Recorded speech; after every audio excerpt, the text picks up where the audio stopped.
Gotta put on your boots. Huh? Your boots. There you go. The boots? Your boots, yeah. You can come outside with Daddy. Where's my basil? Did Daddy get a basil? Thank you.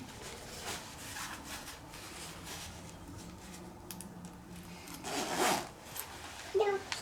Okay, come on, sweet girl. The hat. The hat. You want the hat? The hat. You want to wear the hat? This hat? It's inside out. It's not that cold, sweet girl. Here. But you can wear your hat if you want to wear the hat.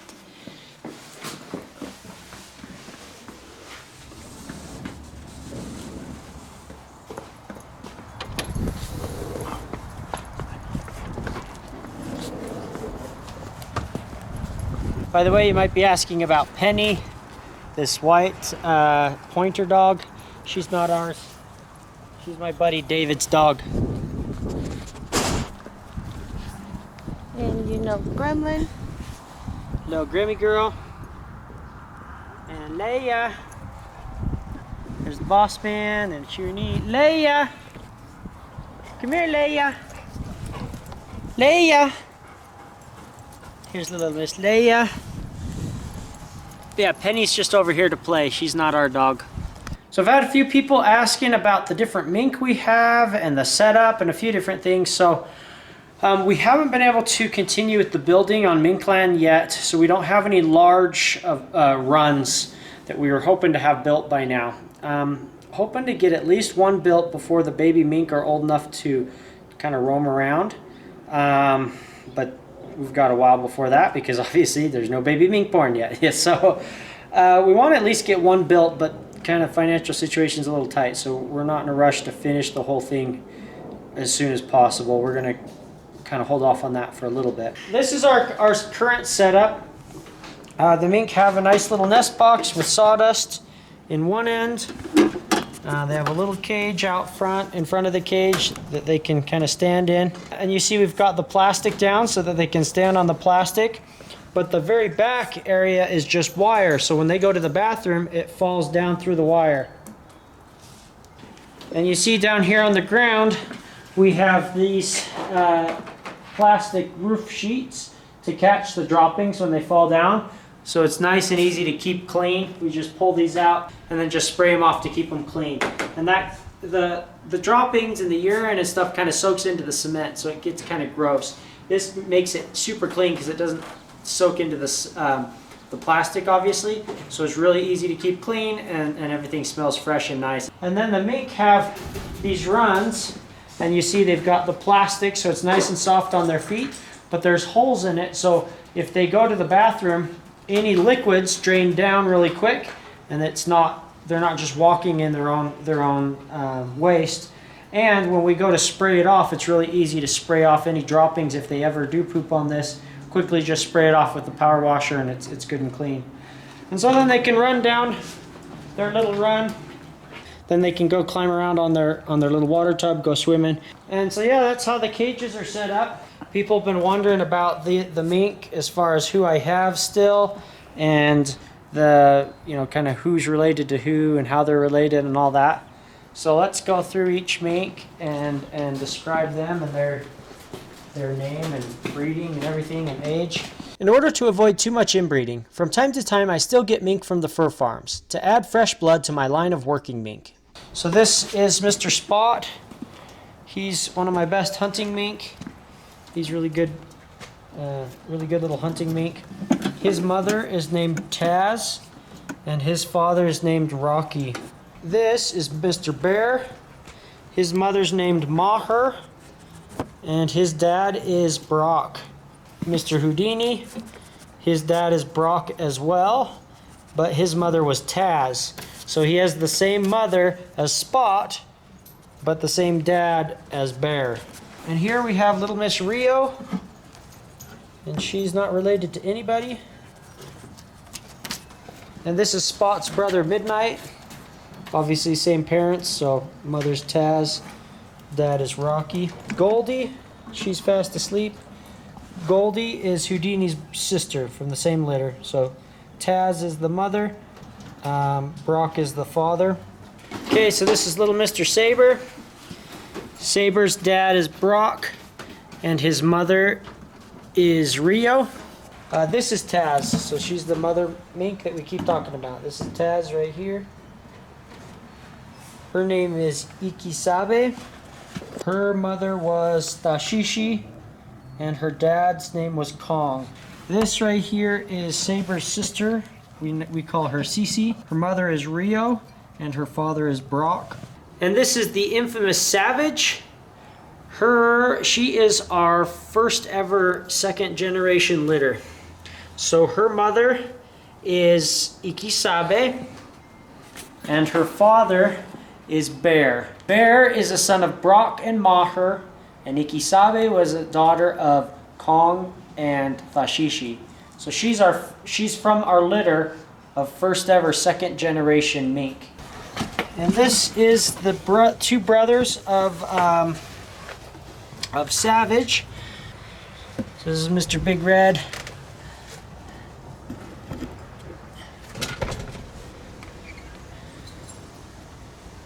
And then Mr. Butcher Boy over here.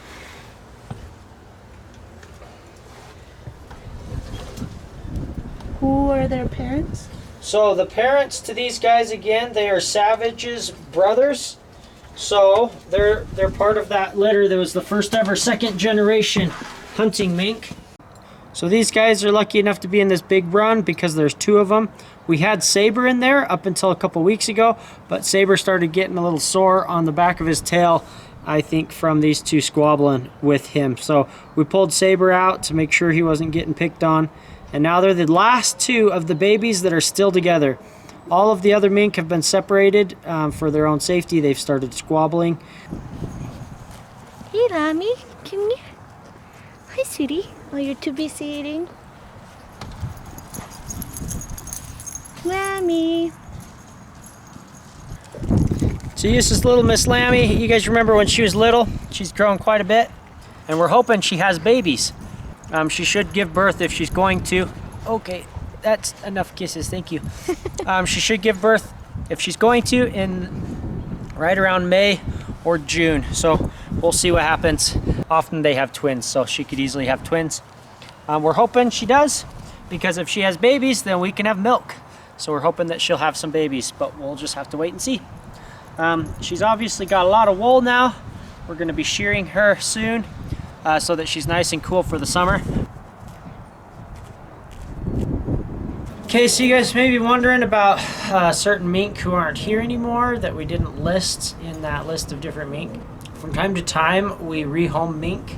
I have a good friend of mine who wants to try hunting with mink, and so what I'll do is I'll move on one of my own mink and let them, start working with them. And so I've got quite a few mink, and from time to time, maybe let's say it's a breeder mink, and I've been using him for a couple years. Well, I've got enough genetic options of that particular mink. I can move them on to someone else and let them, hunt with them and enjoy them. Or maybe, for example, maybe a mink isn't working out as well. I can find a person or a home what that mink does fit. For example, like I had a mink that didn't like hunting rats. I could find someone who wants to fish with a mink instead, and that mink might work just fine for someone who wants to fish with them. Things like that. So we do move mink on from time to time to a new home, and also one particular mink I know I've been asked about a lot is Mamba. And Mamba and her sister Piranha, they both had some sort of genetic disorder. None of the vets knew what it was or how to cure it or what to do about it. I spoke to multiple specialists and just nobody had a clue. It seemed to be some type of neurological disorder that they both had. Piranha had to actually be put down pretty early on. She was put down before her first birthday. I think she was maybe 8 months old or something like that. So she didn't make it for very long before it just got too bad that we had to put her down. And Mamba, it was rather recent that we had to put her down. You know, we did everything we could. It was just very clear that she was extremely uncomfortable and just completely miserable. We just decided, you know, it wasn't worth continuing her discomfort and frustration with life if she was going to get that bad. So we had to make the hard decision to put her down. But yeah, it was rather recent that we had to put Mama down, and that's part of why she didn't appear in the videos for a while, was because of this problem she was suffering from. It made it so we weren't getting her out and using her as much. So you may wonder why we didn't tell you guys about Mamba sooner. For example, while she was having her problem, or right after we put her down, because obviously it wasn't recent. It was a few months ago. I'm not good at bad news and talking about it. I mean, it's an emotional thing for me. I put a lot of time and effort and love into my animals, and when things go wrong, I'm frankly not very excited to get on and announce it to everyone. Whenever anything negative has ever happened in my life and I put it on YouTube, people feel the need to make fun of me, say it's my fault, say all kinds of just horribly rude things. And when I'm emotional and not feeling very happy about the situation, the last thing I want to do is put it on YouTube and have some jerk from Connecticut get on and say, oh, you're a horrible person, it's your fault your dog got hit by a car. Oh, you're a horrible person, it's your fault, whatever happened. And it's just not very fun, you know, when people rub salt in your wounds. And so it's just not something I'm very excited or anxious to get on and announce to the world. Anyway, it was unfortunate, but that's what happened. That's why we don't have little Miss Mamba anymore. So this spring, let's talk about the future. So we've done a bunch of breedings. We're going to be having some new litters this year. One litter that we're going to hopefully have this year, obviously we don't know until they're born, right? And even then something can go wrong. Mink are small animals, things go wrong, especially when any animal's having babies. But mink are particularly vulnerable because they're born very fragile and small. So anyway, there's no guarantee, but this is what we're hoping for. So little Miss Rio here. We bred little Miss Rio to the boy right next door, Mr. Houdini. Now Houdini was unique among Brock's sons. All of Brock's sons have looked like Brock. Stocky, powerful, and kind of awkward. They're not very quick. They're not very nimble. They're just kind of bulldoggy. Well, They're more chill too. They're more calm demeanor. No very smart kind of like. yeah, they're also not the brightest candle on the cake. They're not the best hunters as far as figuring out where the mink went or muskrat went when they're hunting, things like that. They have a really good qualities in that they're super confident and just amazing, like go in there and get it. And that's what I loved about Brock, and that's what I've loved about his son Bear. Bear's just like that, go in there and get it, and just be powerful. But the minute things get like technical and he's got to be clever or he's got to be quick and nimble, not really a strong point for Bear or his dad Brock. Mr. Houdini is the first son of Brock, who is both confident and brave and go get 'em just like their dad.